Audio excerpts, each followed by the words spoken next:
all the way up to today's C headstock you see in front of me here. The way I'm going to take the motor out of this, we will not have to do any belt adjustments, won't have to rebalance the belt, won't have to retension the belt. The motor comes out at an angle, and we basically unhook the belt from the motor. So let's get started. You need to raise the headstock in a vertical position. This will let us take the base arm off, be able to remove the belt cover, and we're going to use the main work table as a support on the back side.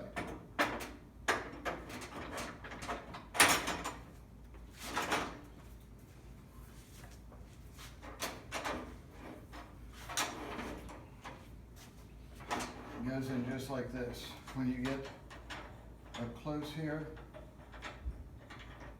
you take the hand wheel off and push it farther forward. And for this upgrade, you will have received the new Gen 2 touchscreen control panel. There's 4 wires, 4 zip ties.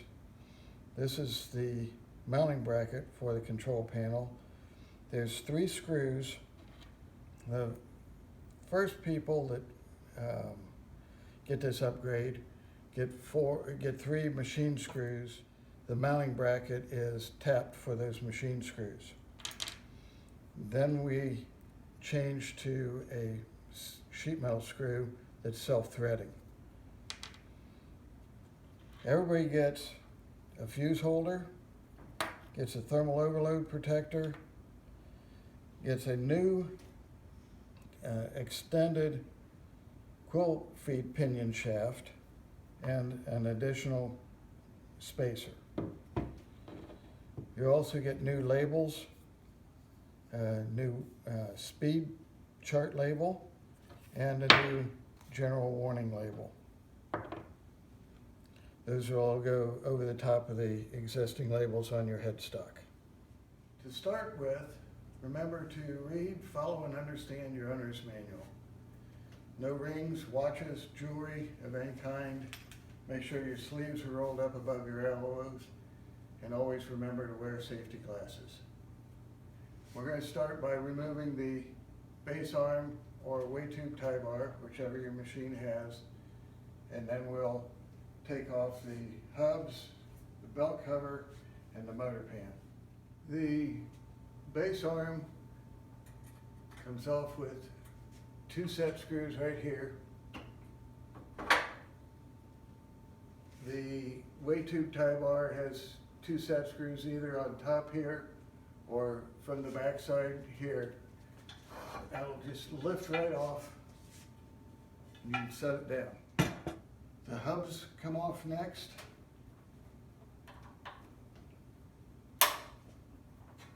They're pretty tight.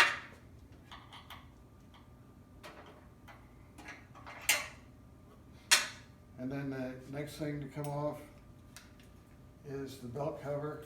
Need a Phillips screwdriver for that. 1 screw on the back side and the next screw on the front here.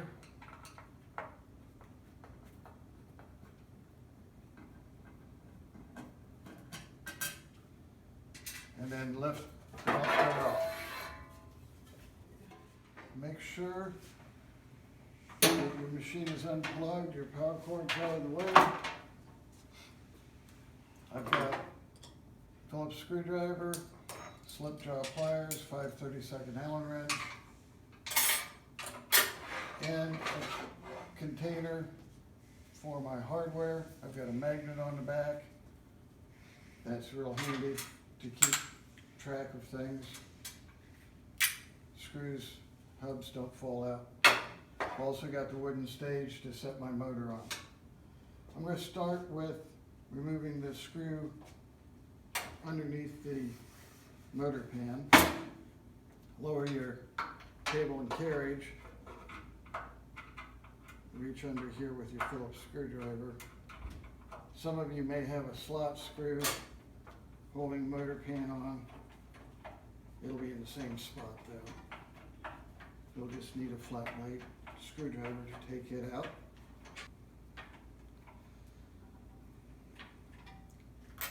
That's out. Now while we're here, I want to take the strain relief loose on the power cord. This, you can see, is oval shaped. Grab hold of it on the long dimension. You should be able to work that right out of the hole that's in the plastic strain relief. That can go back in the container with the hardware. And then we start taking the screws out on the motor pan.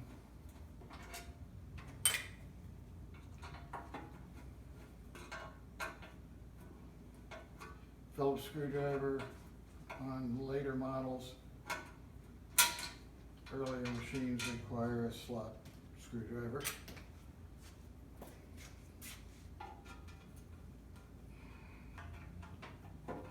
Alright. Support the motor pan on the last screw. Alright.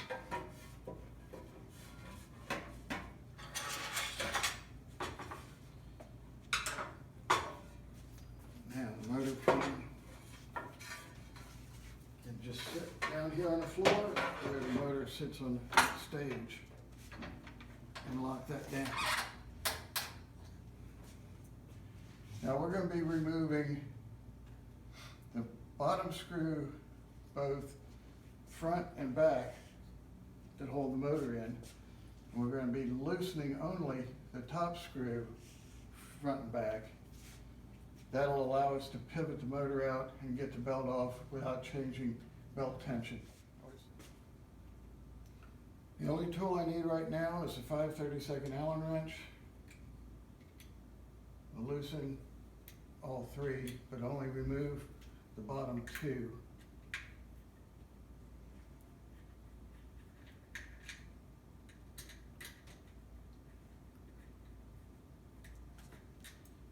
Now this is an older mount. Newer mounts have screws here higher up in the casting, and remove those the same way.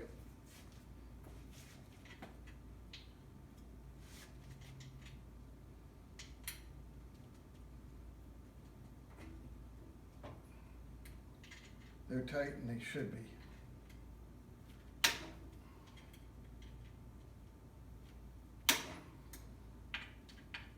Loosen all three, remove the bottom two.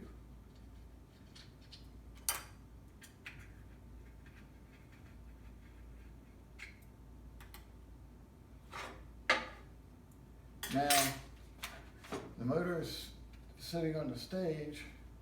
You'll be able to slide that stage out and then lift the motor up, pivoting on these screws, and unhook the belt. We're not adjusting or moving any of the motor mount or tension adjustment screws, so you don't change the belt tension any to remove the motor. Now, put the motor back down onto the stage, remove the last screw, holding it in place.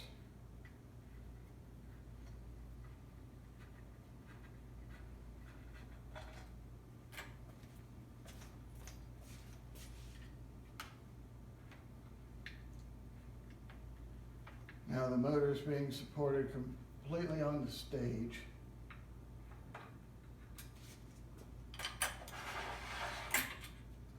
You'll be able to slide the motor and the stage out to get to all your connections inside here.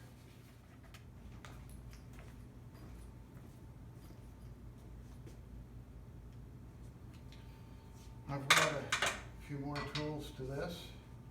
One of my favorite tools is this headlight. Gives me hands-free lighting, just like a flashlight. You can see that It lights up the connections very well. First thing to loosen is the ground wire. And then I'm going to cut the wire tie. Be careful not to cut any of the wires under the wire tie. Disconnect the flat wire. There's a little release right here on the socket on the plug. Push that down and that releases from the other plug. And then the large white wire has a release on the inside there. You squeeze it together. It disconnects the white power wire. And that's all it is to disconnect the motor.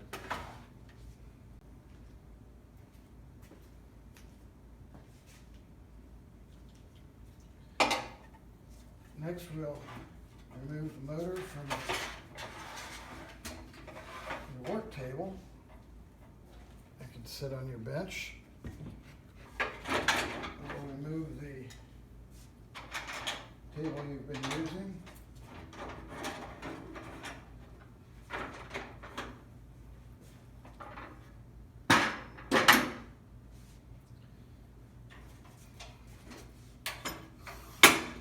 Carry it out of your way. Now you'll be able to slide the headstock off. Sit nicely on the bench tubes here. Release your horizontal lock knob. Release your headstock lock. And then you can just slide it off.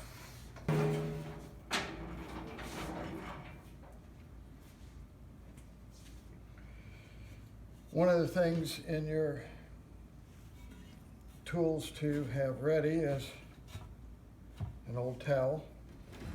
We'll set the headstock upside down in that towel, and that supports the headstock. The pinion shaft comes out on the narrow side of the belt cover and keeps the headstock from rocking side to side while you take out the pin for the wedge locks. That'll be the next step. Now to remove the wedge locks, you need an 1/8 inch pin punch and your hammer. First, need to uncoil this protective sheath on the threads of the lock rod. It'll just unwrap fairly easily.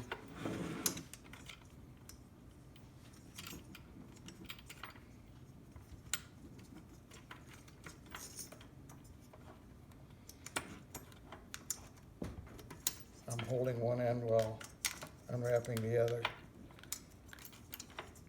After you get most of the way done, it'll pull right off.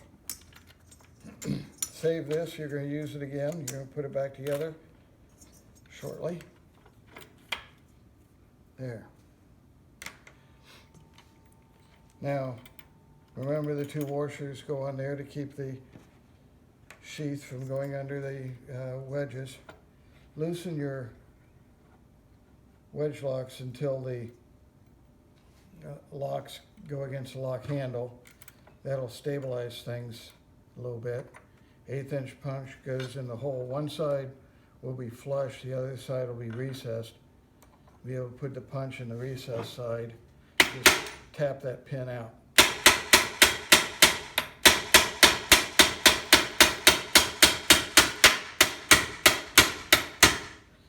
I'm turning the punch as I go so that the pin comes out, but the punch doesn't get stuck. Right there, it got tight. So the pin's out far enough, I should be able to grab hold of the lock rod with locking pliers. Now this lock handle has left-hand threads in it, so it's going to loosen in a normal tightening direction.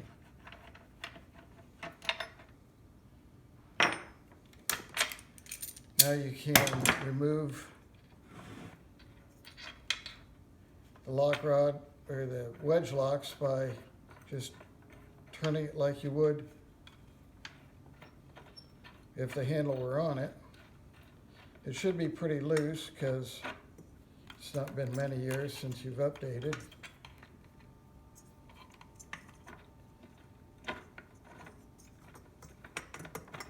And of course you've maintained it well. As soon as you get enough distance on the wedges, they'll come right out. You'll have an inch or so on either end, about an inch in the middle, about a thumb width. That's a good place to keep it. Remove your belt, set that aside, you'll use that again. And then you can start removing the 4 screws that hold in the power supply. There's 2 down here and then 2 back here. They come out with your Phillips screwdriver. You can see the 2 screws on the top for the power supply.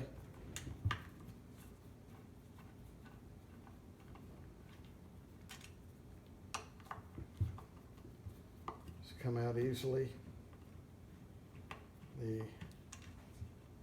Set them aside. The magnetic reservoir held in with 2 more screws on either side here.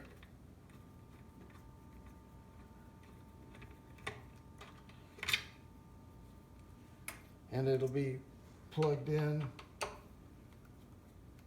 to both the switch and the back of the control panel.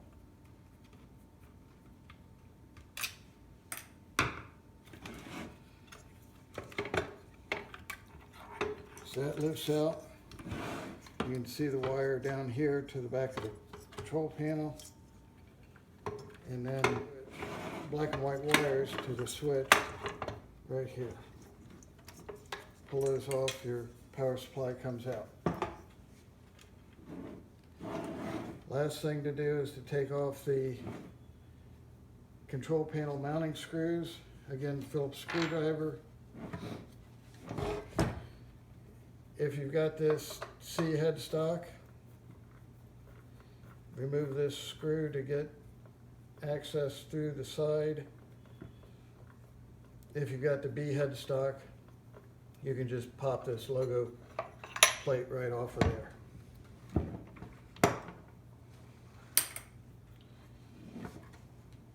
Screwdriver in through the hole.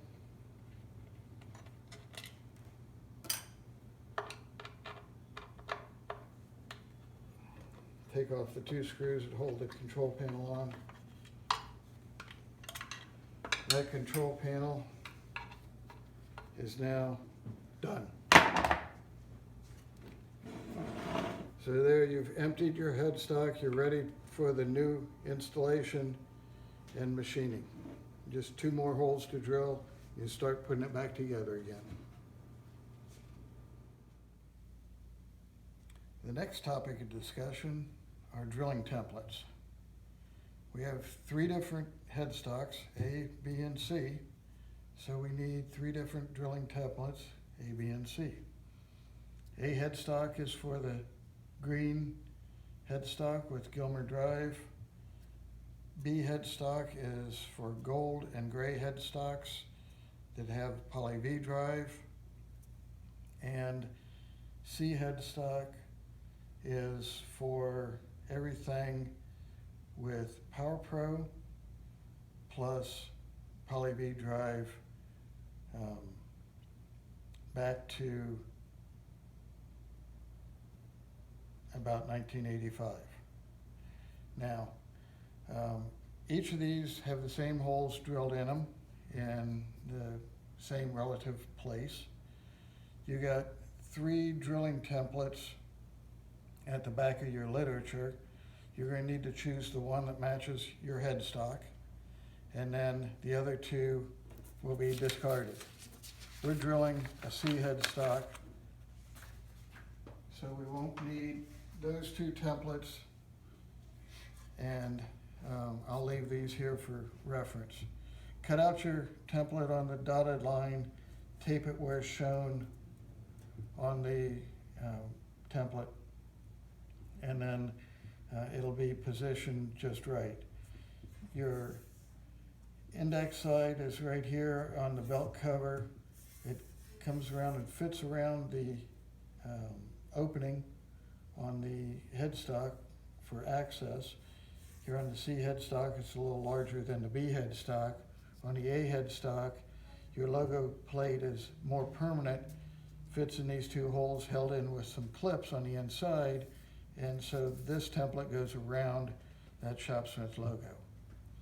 It's the same 1/2 inch diameter and 7/16 diameter hole in both, so the operations will be the same in both. So that's all you need to know about drilling templates, and we can proceed to drilling next. Fuse and overload protector is yet to be done. That's this template. This is for the B headstock, or the gray and green headstock. It's got the removable logo cover and the switch in the middle. So we need 5 small pieces of tape.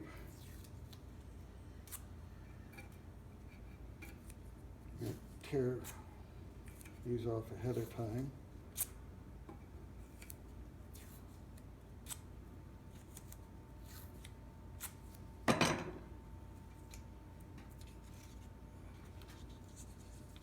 And line up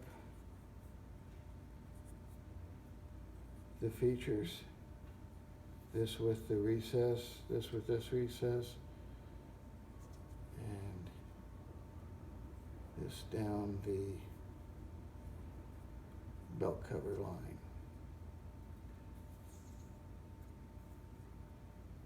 All right, first piece of tape on top. It does the most to overcome gravity.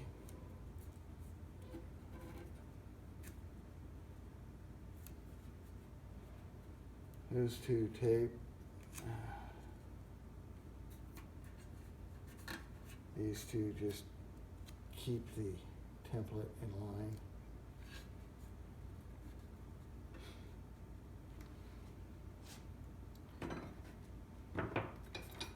My center punch and hammer.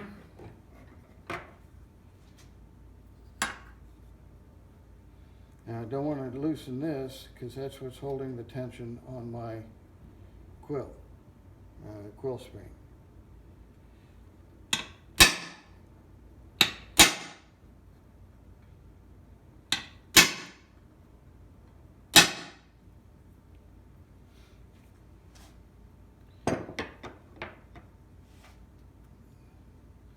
Now these open up to the 1/2 inch and 7/16 diameter. We're going to use this step drill. You can use 1/2 inch drill, 7/16 drill from your drill index. You need a bigger chuck than the one I've got on this drill, and it will grab as it goes through, especially the last larger drill bit. So drill a pilot hole about 1/4 inch first. That will center the large drill bit in the hole, and then drill with the final size, either 1/2 inch or 7/16. That's the best technique. I'm going to show using this new step drill. The biggest problem with the step drill is not going too deep. And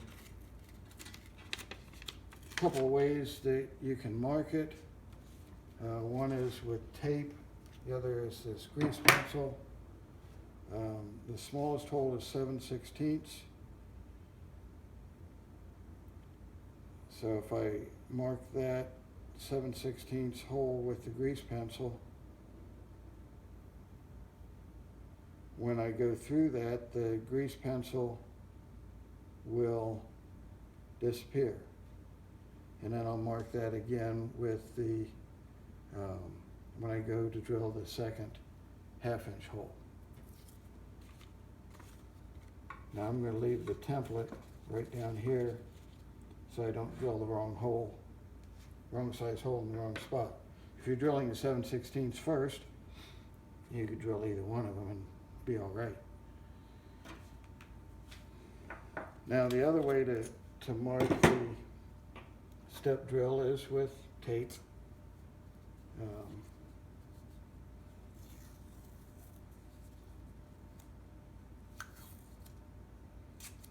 It takes a narrow strip of tape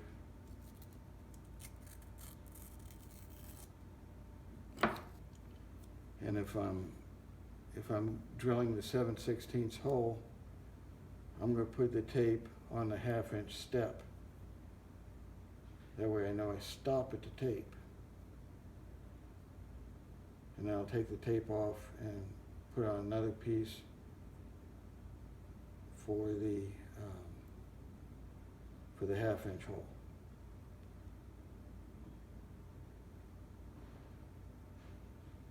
So there's two ways of doing it, both on the same drill bit.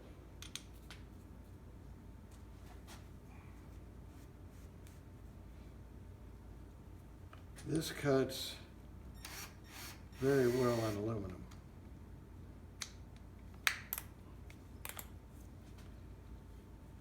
Seven 16/16 hole is over here. Starts with a 1/4-inch pilot. That tip on there is just like the tip on a regular drill bit. I can see them. Now you can see them.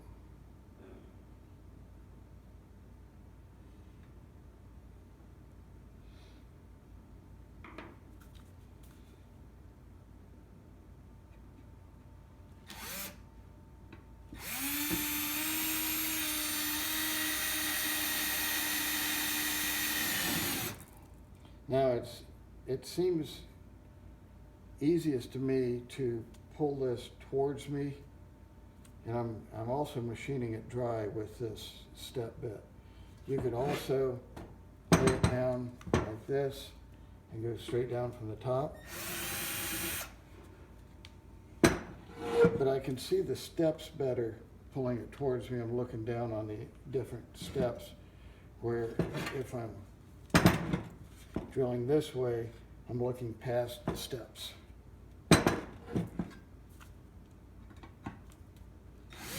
Now I'm going to turn it sideways like this, and you can see better what's going on. See, when it goes through the steps, it jerks a little bit, but it's not terrible. Now this is the 7/16 size. Now that's cut nicely, burr free.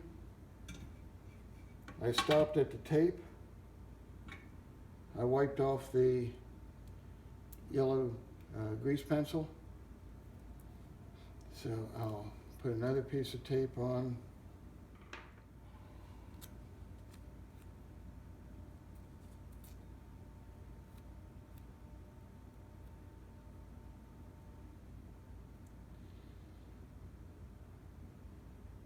Put that on the 9/16 step and don't go there.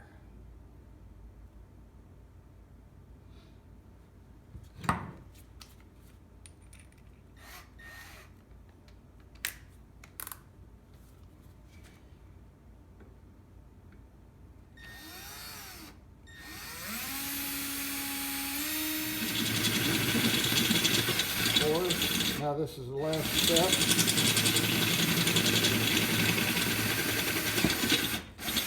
you go through, it will just chamfer that edge real nice.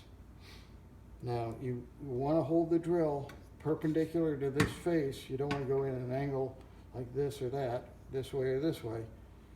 So it does take a bit of a skilled hand to accomplish all that, but I know you all can do that. You're Shopsmith owners, right? Okay, so that's a dandy new tool we've got available for this upgrade. So now we're done with the drilling. Just have to clean up a little bit. First thing we're going to do is put the quill return, quill feed pinion shaft back in. Here's the old one, old parts. Here's the new one. You can see it's about 1.5 inches longer. And with that, or an additional spacer, we're going to use both spacers. So, take the old parts off. I like to set them in order to come off. Got first serrated washer, the depth stop dial, second serrated washer, and the flat washer. Then the quill lock, this spring washer, wave washer. Newer machines may have 3 or 4 of these thin ones that stack together equal this thickness. And we've got the sleeve. Some of these sleeves will not have a keyway in them. We had to do that for a short period of time. If it doesn't have it, it doesn't need it. And with those, you won't have a key right here. Then the spherical washer. This has, it was machined out of a solid piece of metal at one time. Most of them are stamped like this one. More recently, they're wave washers like this, only larger. The cup of the spherical washer always goes in towards the ears on the headstock. So this is now no longer usable and belongs in the trash. The new one looks very similar. Put the flat washer on first. The serrated washer goes on with the serrations up towards the depth dial. Make sure that the tab on the depth dial will contact the tab on the spring housing. That's a noise you're all familiar with. Then the second serrated washer goes on with the serrations towards the depth dial and the lock. If this seems a little tight, it'll work in. Just a drop of oil on the threads will help that to happen.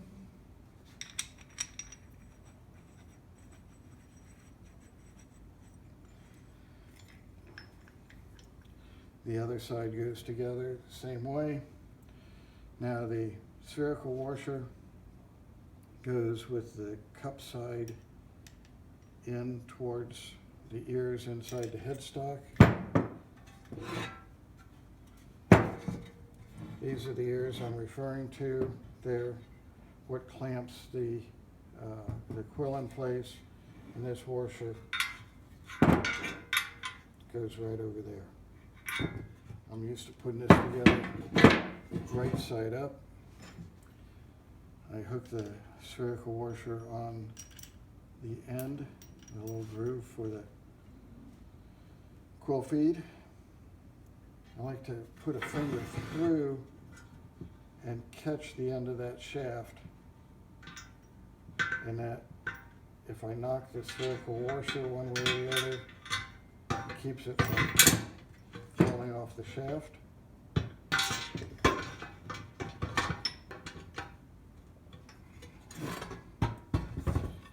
Make sure that washer's in the right spot. sure your mark is up, even with the set screw hole for your depth dial. And then I'm just using my thumb to pull it home. Now, the old spacer goes on. Rotate it so it slips over the key. I'm holding with my left hand over here. Spring washer goes on after the spacer. There's no key to line up here. And the lock goes on. May seem a little tight, but that'll work in very quickly. So now it's time for the set screw. Remember, this is the one with the serrated cut point right there. Goes in the top of the headstock, right above the dial.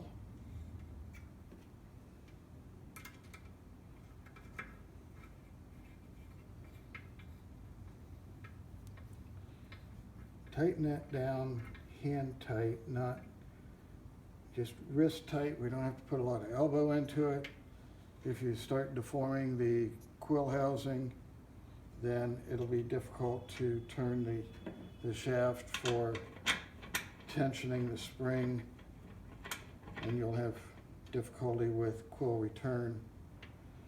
It does need to be tight enough to hold it in place. Now, a word of caution. If you tension this the wrong direction, it'll do two things. First of all, the spring will probably come disconnected inside here, and it's a very tricky operation to reconnect it. We use special tools to hook that spring and get it over the rivet. So you probably have to send it back into us. If it doesn't come disconnected and you tension it the wrong way, as soon as you relieve loosen the lock, it'll shoot the quill out instead of pull it in. So don't want to do it the wrong direction. I put my finger on the pinion gear inside. That way I can feel which way it's turning. I want to turn it this direction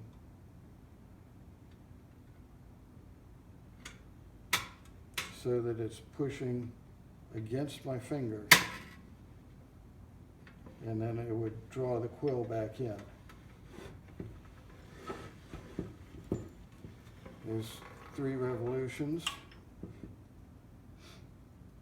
and I don't want to put the quill in quite yet. I'm going to set the depth at 4 1/4 and lock that down. That's secured in there.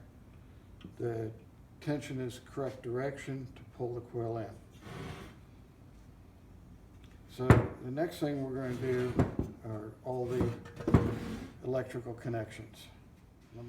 Now we're going to be working inside the headstock, upside down in the motor pan. I want to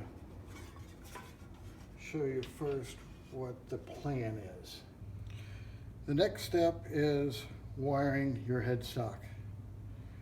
We've got the switch, thermal overload protector, fuse holder with fuse, and 4 wires in the kit.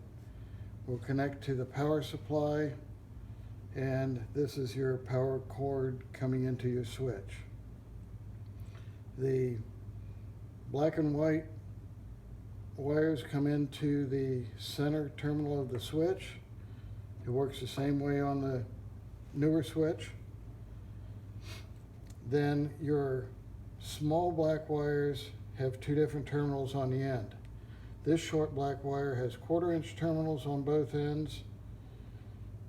This other short black wire has 1/4-inch terminal on one end and 3/16 terminal on the other end. Then this longer black wire has a male terminal, 1/4-inch in size, that connects to your power supply and a 3/16 terminal, female, that connects to the fuse holder. The white wire connects to the white side of the switch and then goes directly to the power supply. There's an important thing to note on the overload protector.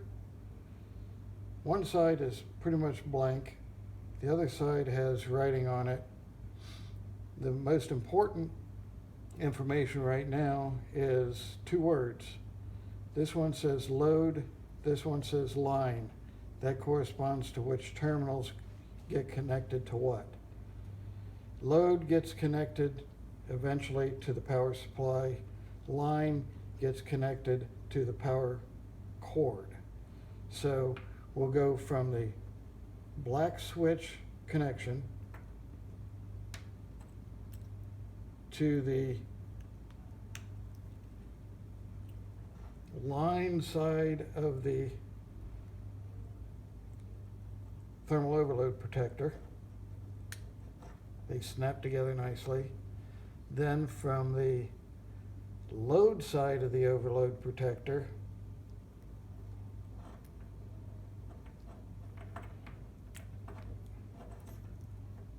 to the fuse, then from the side of the fuse to the power supply. Make sure these all connect securely and that your terminals fit together properly. They'll snap together. Now this white wire goes on the side of the white wire from your power cord, and then that will go to the white wire on your power supply. Just like that. I have put all the parts from the old switch onto the new switch. Got the lock washer, flat washer, and switch nut. Nuts will vary, as I've explained before. Use the old nut you have in the old fastening system. Now the switch is in the off position when the toggle points to the 2 bottom terminals. So make sure set it up that way, and those 2 bottom terminals will be facing you inside the headstock with the headstock upside down like it is, like so. Now if you've got the other type of headstock, the C headstock, you'll be putting in this switch, but it goes in the same way. Off position is pointing towards these 2 terminals on the end of the switch. Lock washer goes on first.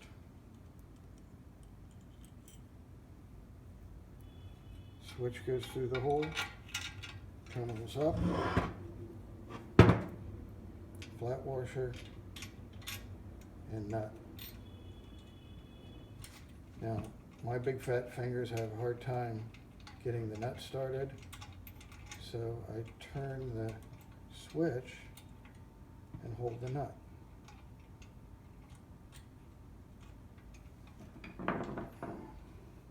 Needle nose pliers helps.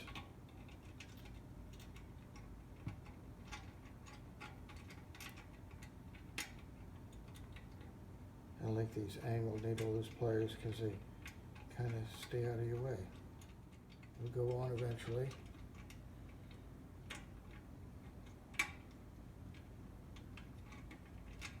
There it goes.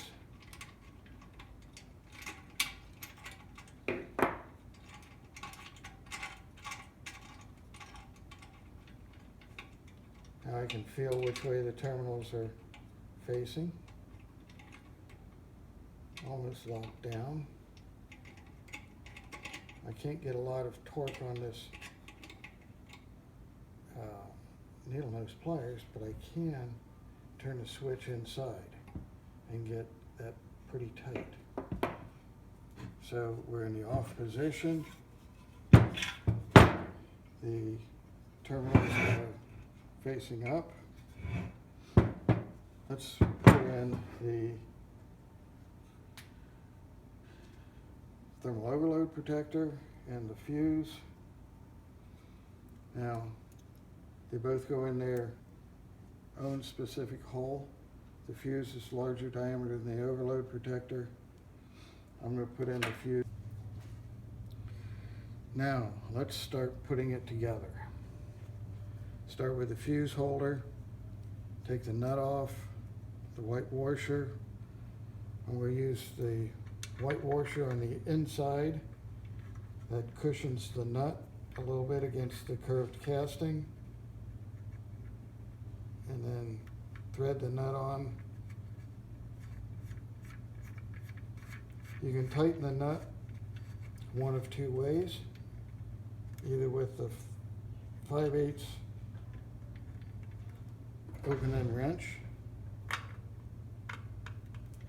Might have to hold the fuse holder on the inside, or you can use my favorite curved needle nose pliers. Next is the overload protector. Remember, we've got a side that has words on it and the side that's nearly blank. The important words are line and load. So we're going to put that up so we can see it and thread the knurled nut on from the outside.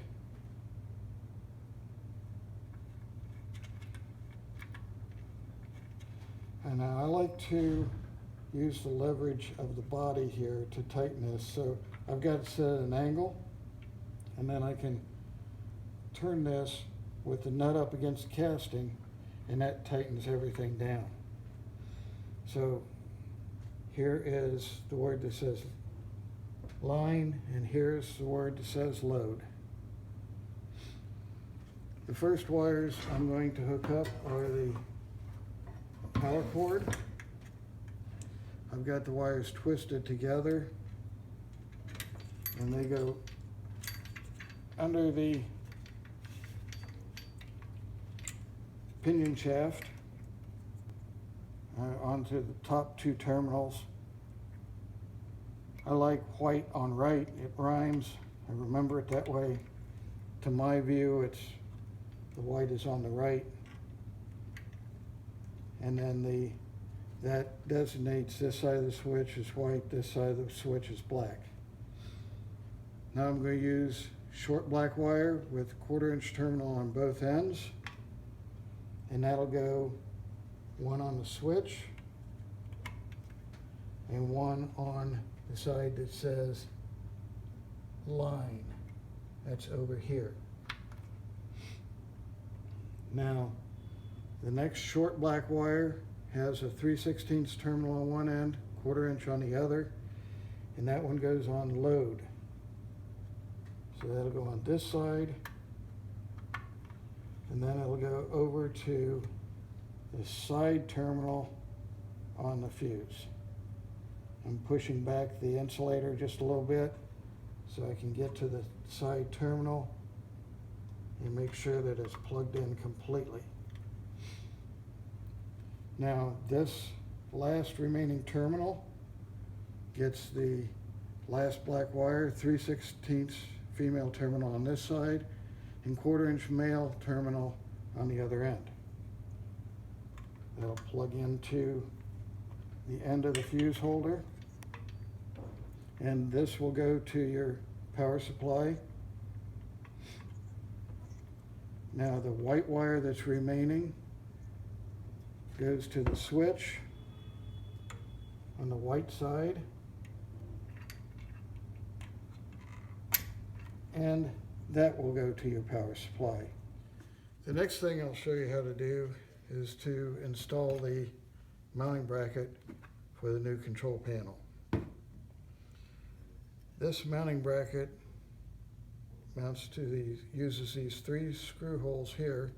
They line up with the holes on your mounting bracket, same 3 screw holes that were used to hold your your old control panel. In the upgrade kit you received, you got a nut, 2 short screws, and a long screw. The nuts used to hold the wire retainer in the A and B headstocks. You won't need it on the C headstock here, so we'll set that aside. You'll need both these screws, but since the old control panel was held with 3 screws from the back side, these 3 holes are not threaded. The long screw here is a self-threading screw, so we'll use that to put threads in these 3 holes. You won't need to buy a tap. So I like to put a little paste wax on the end of the thread, or on the end of the screw, and the threads of the screw. That helps it cut a little bit better in the casting. Just takes a minute to drive the screw in and cut threads. Leaves a little waxy residue around the hole. Save that, put it back on the screw. Works for the other hole.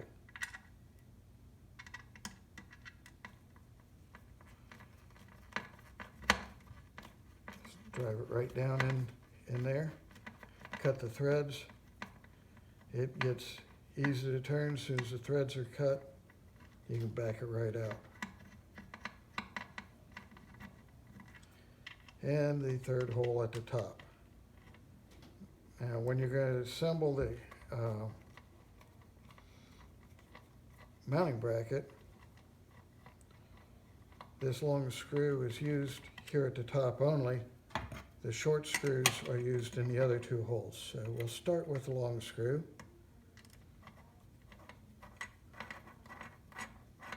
And now that the threads are cut, it threads in nicely. The 2 short screws go here. If you put the long screw in one of these lower holes, it'll interfere with your installation of the power supply. That's why the screws are different sizes. And we need the longer screw at the top on the model A and B headstocks for the nut and the wire retainer used there. So I'll tighten these screws.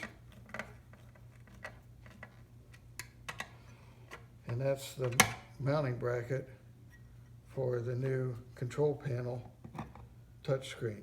In your hardware pack, you should find a small 1024 hex nut and 2 of these white wire clips. We're going to use one of them right now. This wire clip goes on the bottom screw as we're looking at it, and then the nut holds it in place. And your list is a 3/8 inch open end wrench.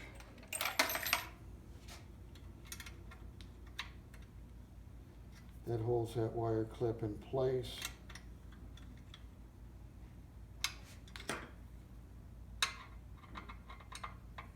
You shouldn't need, there it goes, everything's tight. And what that does, we put the black wire from the thermal overload protector through that, and then the white wire goes through in the same direction. We'll connect those up to the power supply here in a little bit. We need to now assemble the top end of the headstock. There's the fuse, there's the thermal overload protector, and your switch is also installed. What we're going to do is put together the quill and drive sleeve assembly, then the idler shaft. So the first thing to go in, probably the easiest thing, is the quill. It'll slide in until it hits the pinion shaft inside that we installed earlier. Gonna need the quill handle.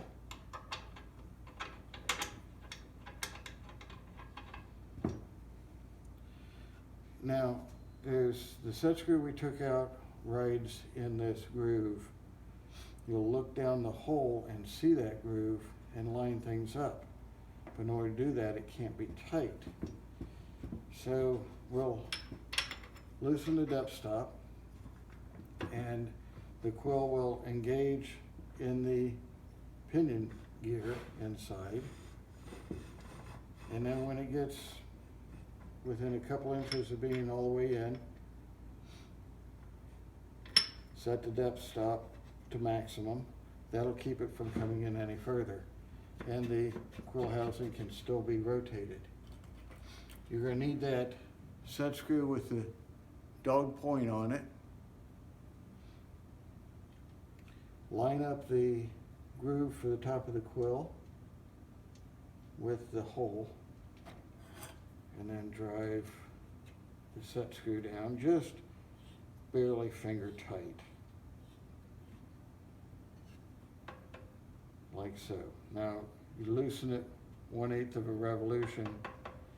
The tip of the set screw is still in the groove, but now when you loosen the depth stop, the quill will slide freely through the full range of motion. Now it's time to put in the power supply. These two wires, this flat wire here is used for the control panel, and that'll go through this rubber grommet right here. And this black and white wire connects to these black and white wires inside here. That's the first thing we'll do. It almost seems like you need 3 hands to do this, but if you rest the power supply in your headstock like so, you can bring one hand through the access opening. Make sure to connect black to black. And if you need a little more room, you can disconnect the wire from the wire retainer. That gives you more room to connect white wire to white,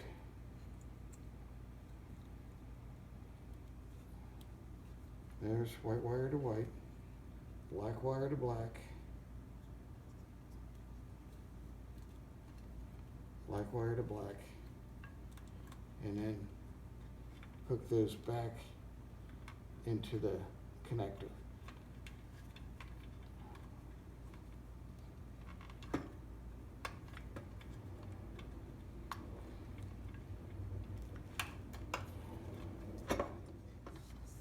And then this wire goes through this hole right here, the rubber grommet.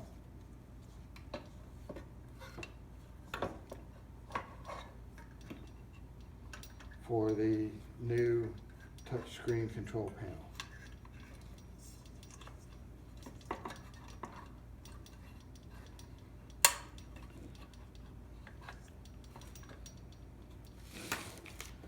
Now I want to turn this around so that you can see what I'm doing right here.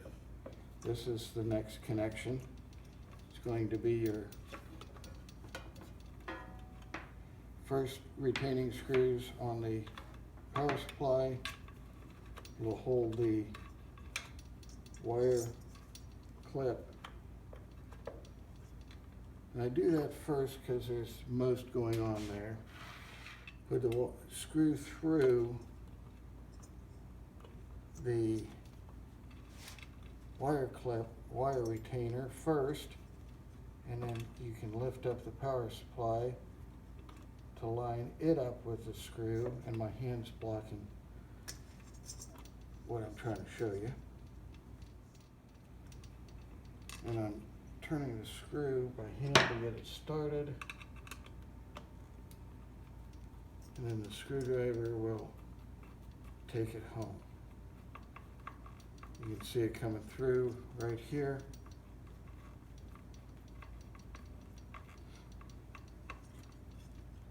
And I've got it mostly tight. Next screw.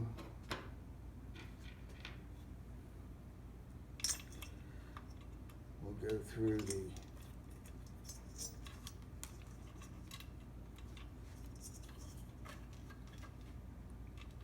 other Tinnerman clip. Give it a little wiggle, and it moves the Tinnerman clip over in place.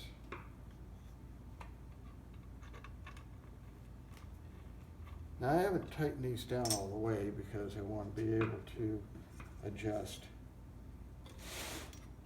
for these screws.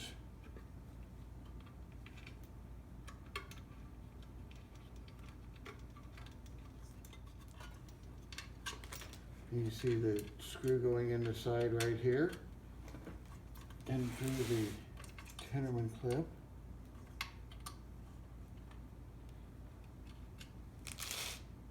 The last one's always the most difficult one.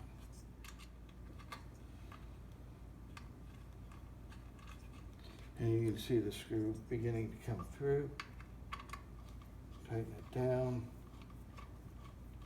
Almost all the way.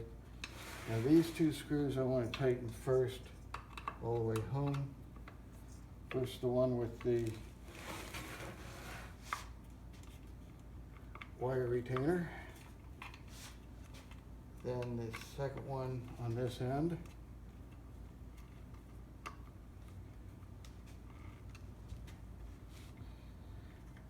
Got plenty of wires sticking out here for the control panel. We'll tighten this screw.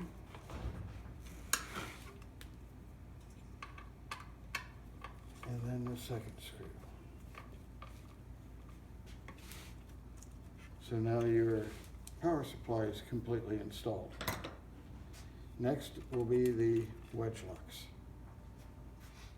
Screw it down until there's about an inch or a thumb width of thread showing, and then it should go together just fine. Now remember, this is left-hand threads here, so you have to loosen it backwards, so to speak.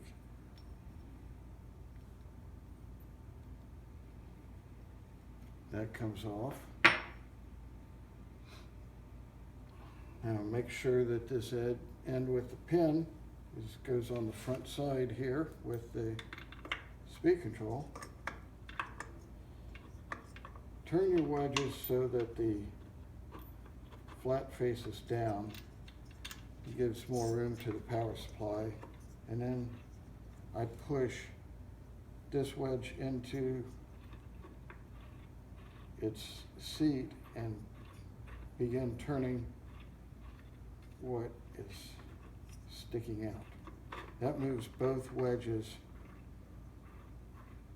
outward and into their home position.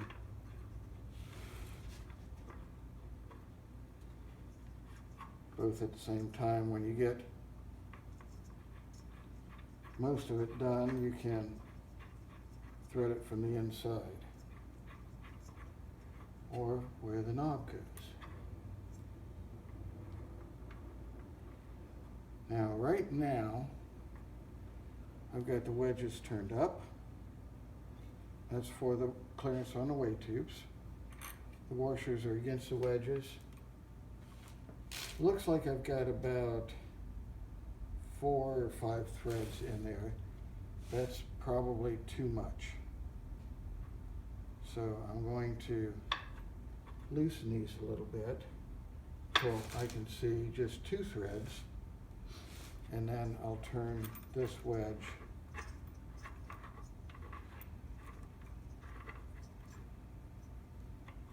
so that it reduces clearance inside here. Back it up so there's about 1/8 to 3/16 clearance here. Should be enough room to put the knob on.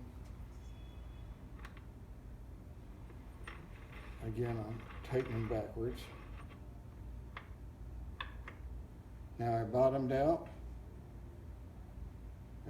In the threads, the holes line up. I can prove that by putting my pin punch all the way through. It keeps things aligned.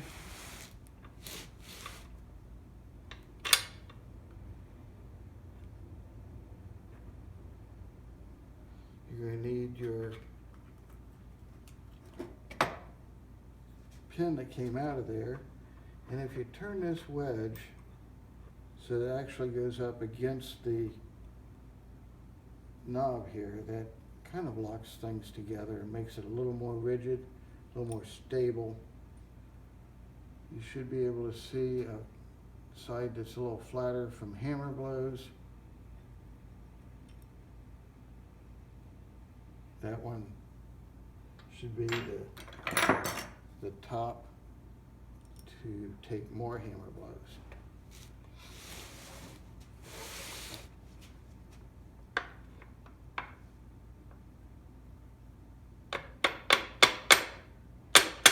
Just enough to start it. Then you can use the pin punch on top and drive it pin home. Almost there.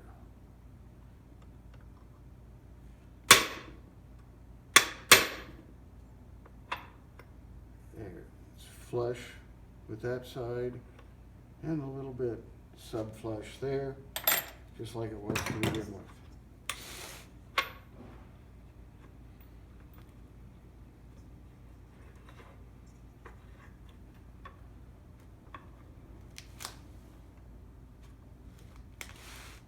Got 2 threads showing in there. In other words, the end of the rod leaves 2 threads visible. I've got just a little bit of play here. The wedge is locked up against the knob. Last thing to put on is the wire protector. It's just a coil of plastic, and all you have to do is uncoil one end, hook it over the rod, and just begin to rotate it, and it threads itself right on the wedge lock rod.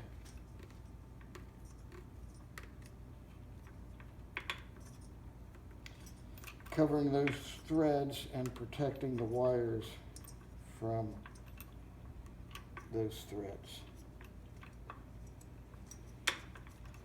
Now you can see it's a little loose. It'll slide back and forth, and that's good because the washers and the wedges also move. So the next thing we'll do is put this part of the headstock back on your mark. We're ready to put this headstock back on the weight tubes. Goes on a lot like it came off. We'll put the motor pin there just for place holding. Here on the wedge locks, make sure that those are rotated so that it creates a nice ramp for the weight tubes to slide over them. If they're tilted back, like I had them just now, just have to rotate them forward so that the weight tubes will slide in this way. Your wires will be out of the way. This will be relatively light. Line up your way tubes. Slide right on. If you look through the way tube holes, you can see the alignment perfectly. Slide it right down the tubes. Lock the wedge lock. The setup is correct when there's about 1/8 of an inch gap right here, and the threads are flush to one thread deep in the back, and everything's locked. Your new control panel will go on here. We'll wait to the very end to do that, and we'll put the motor on next. These motor mounts will bolt directly to the headstock, these 3 holes front and back that you drilled previously. So to do that, we're going to turn things around, stand it up in the drill press position, and use the table as a motor support behind the headstock.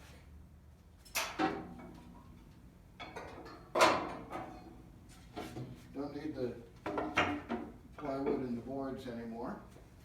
Be sure to lock this.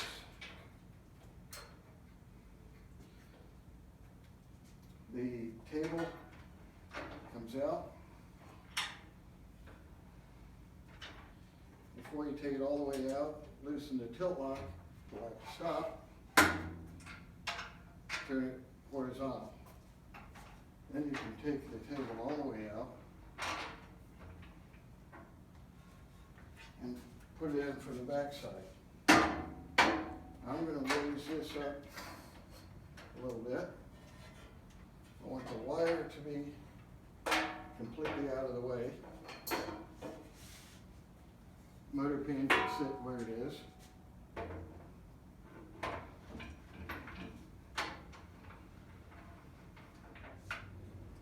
And the table goes all the way in. You're going to need this last block of wood, we call it stage. It will support the motor and hold it in position relative to the headstock. So I'm going to put the motor on the stage.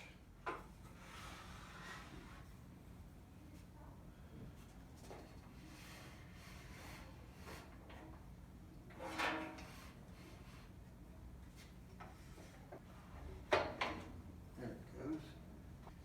Now I need to move the headstock down just a little bit.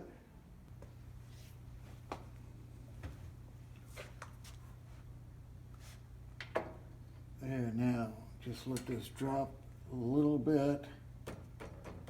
There, the screw holes line up perfectly.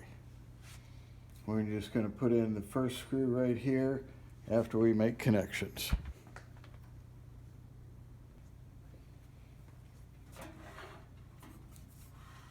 And then we can connect the ground wire right next to the ground terminal, or the ground symbol.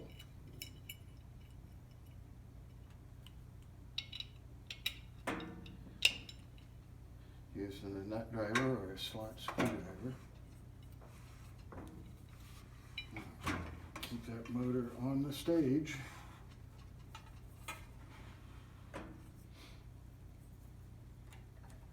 I'll connect the speed sensor wire. You can see a little notch right there and probably see that tab right there above my finger. Let's go together and it clicks. The large plug has D-shaped holes and round holes. The mating plug has the same pin arrangement. So those have to go together to match. Everything lines up, squeeze it together and it clicks. So this will go all down here and under the wedge lock rod, and this will end up above the wedge lock rod.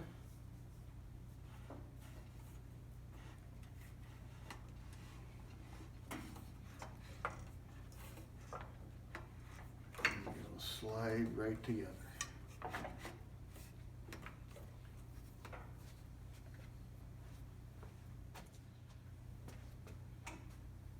Now, a little trick here is I take just a tad bit of paste wax, put it on my screw,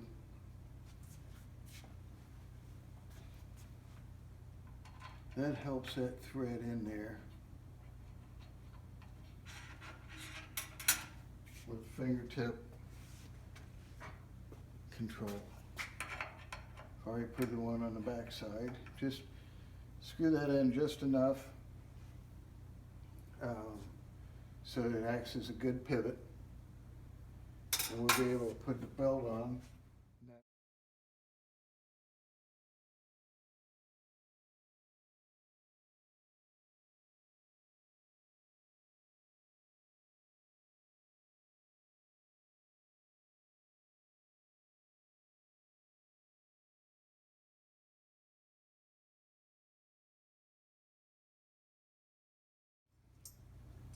Get everything on the right pulleys. Right now it seems pretty loose, but right here we don't have these screws in yet. So there, that tighten it up some. Now, leave the stage underneath here so it supports the weight and doesn't drop the motor. There. We've got alignment pretty much.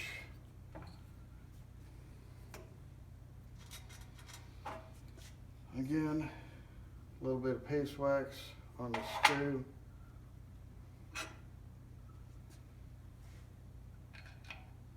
And it'll go right in. Now it's time to install the touchscreen control panel. I've got my headlight on so that I can see a little bit better here inside the back opening. The mounting bracket and the screws supplied for the mounting bracket on the early ones are a button head screw with threads in the mounting bracket.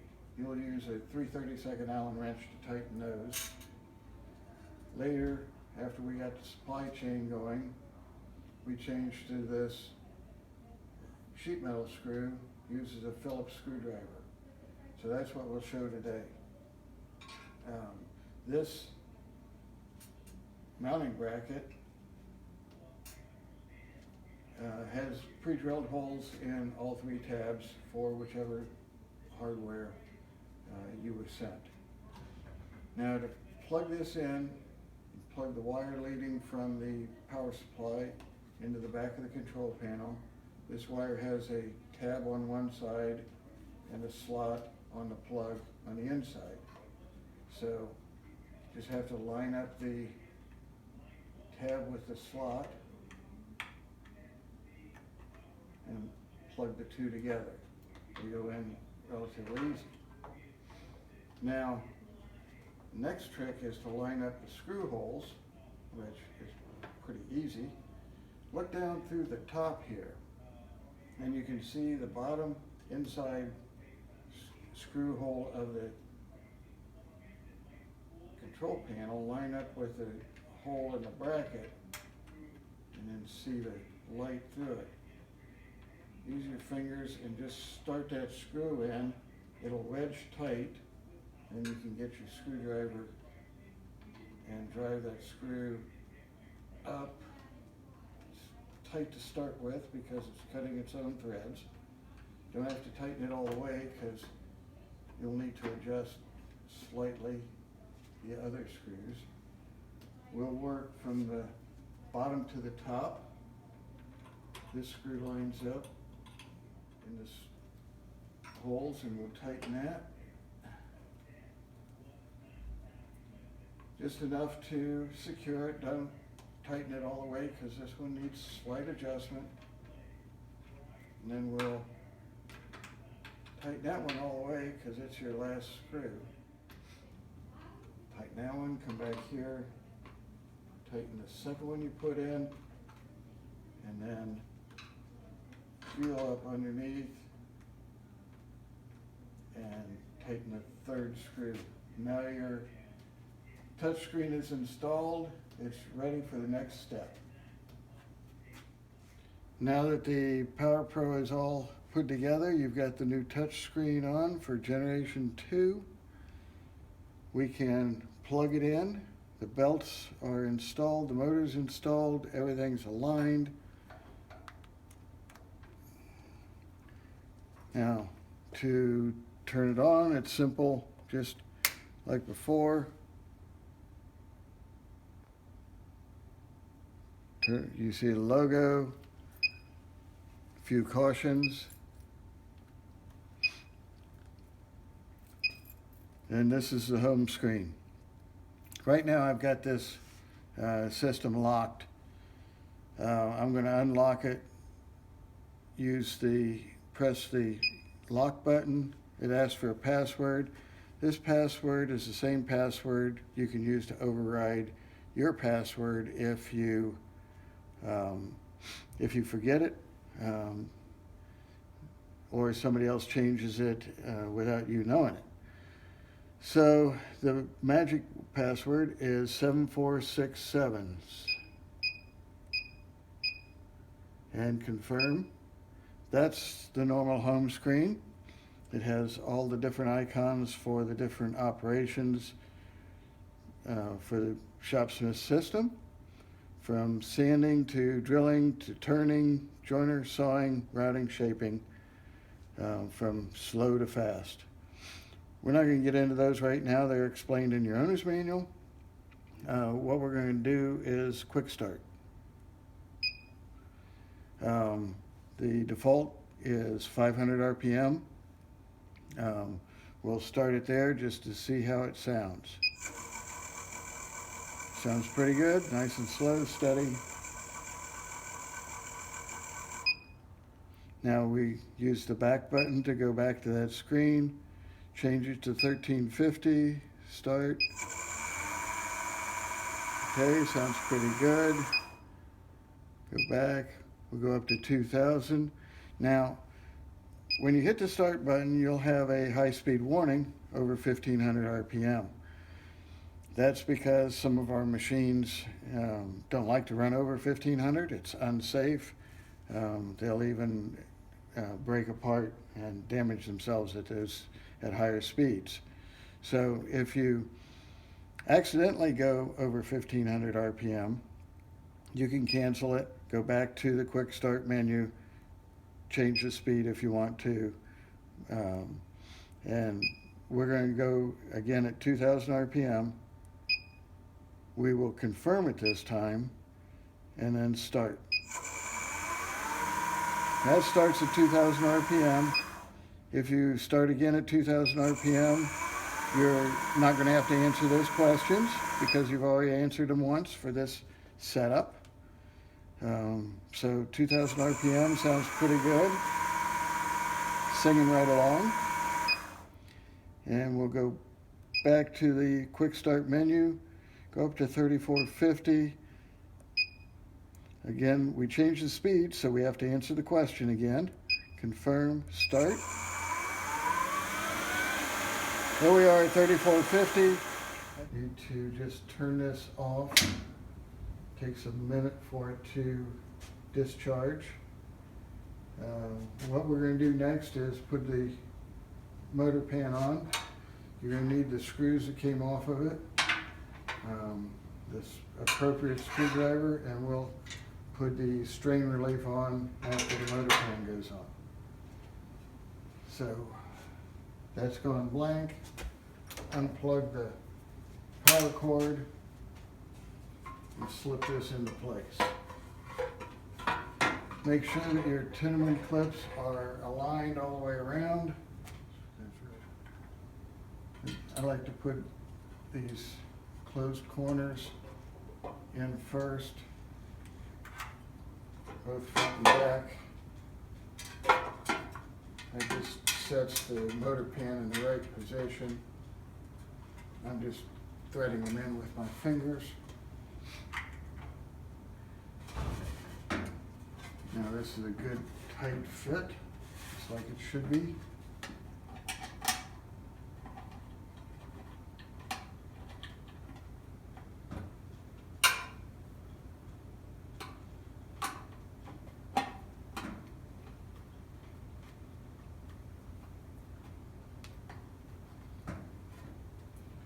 Now the other side, I'll have to push the motor pan in just a little bit. But it's flexible in that direction.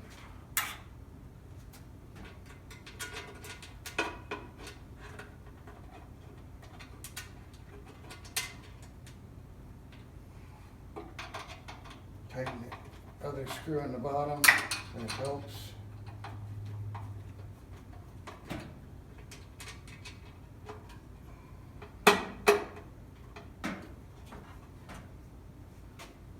All right.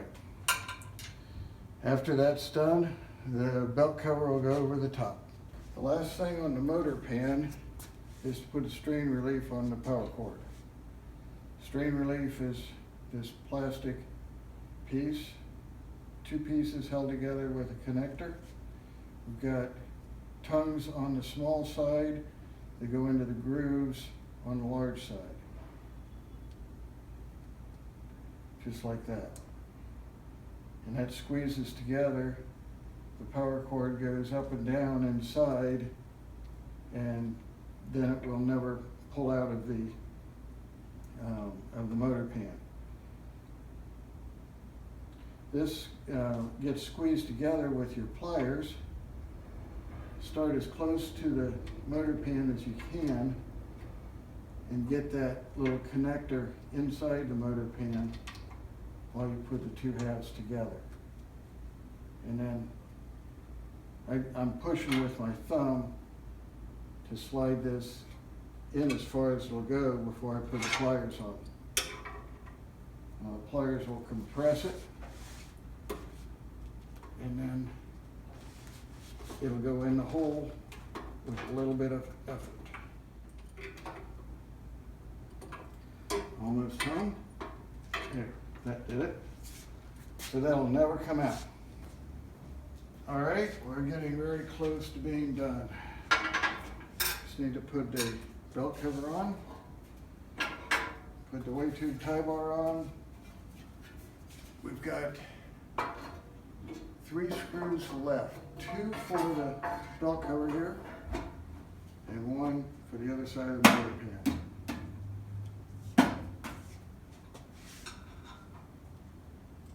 Put the back one on first.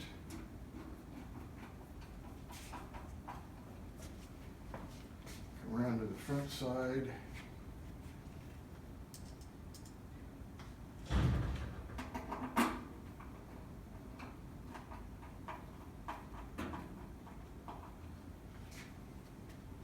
The weight tube tie bar just drops on from the top.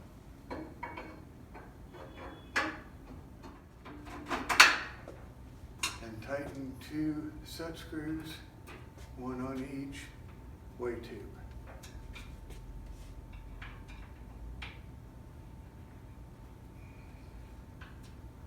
Now that's done. The last thing to do is to clear the table.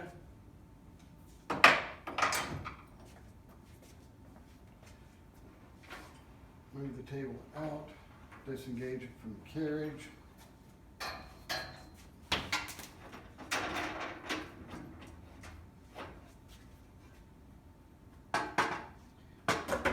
Lay the machine down. Place your vertical lock knob.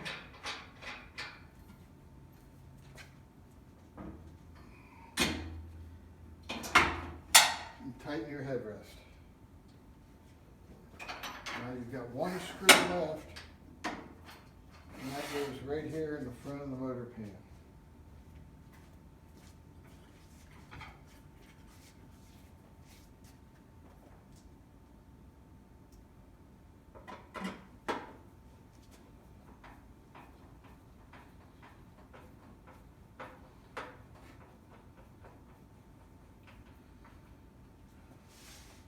Now all the hardware is attached. Your headstock slides well. It's a little. The last thing to do is 2 new labels.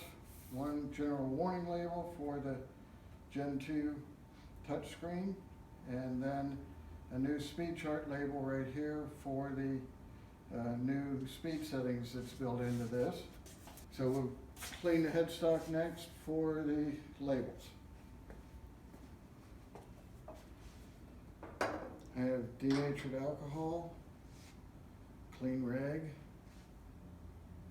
and the new labels.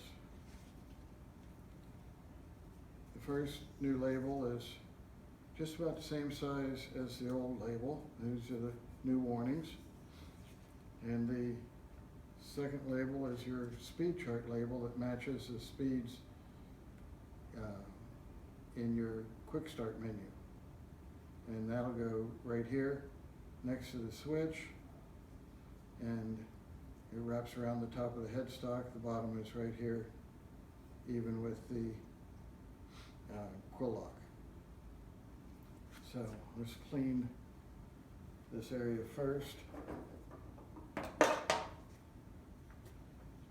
Now it kind of depends on what you've done regarding the old labels as to how much cleaning you have to do. I'm just using denatured alcohol. That takes off any oily residue, some of the stickiness from past labels.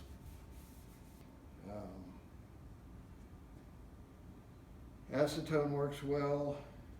Depending on the vintage of your machine, lacquer thinner will eat the paint, so test that in a inconspicuous area.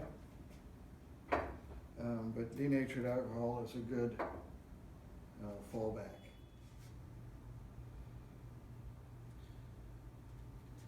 Just peel off the backing, line things up. Now the reference points on this one are the edge of the switch, no matter which headstock you've got. The top of the quill lock, and then just roll it over the top.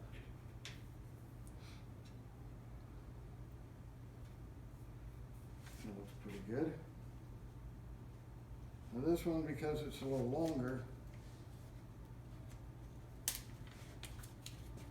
takes a little more finesse.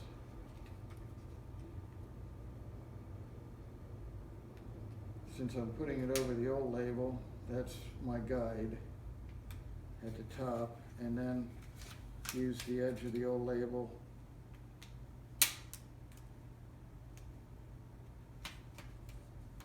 to guide the new label down, peeling the back away as you go. Try to avoid wrinkles.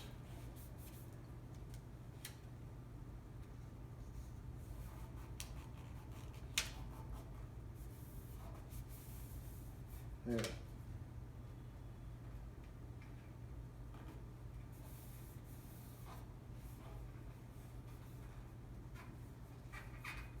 Now your serial number and date code for your new upgrade will go right here in that square. This is Jim McCann signing off from Shopsmith here in Dayton, Ohio. I hope you found this video informative, whether you're upgrading this old Model 500 headstock or the new PowerPro to this Gen 2. We appreciate the business. Thank you for buying Shopsmith. Remember to read, follow, and understand your owner's manual. And it's time to get back to woodworking and start enjoying all the benefits of the Gen 2 touchscreen control panel. Have a great day.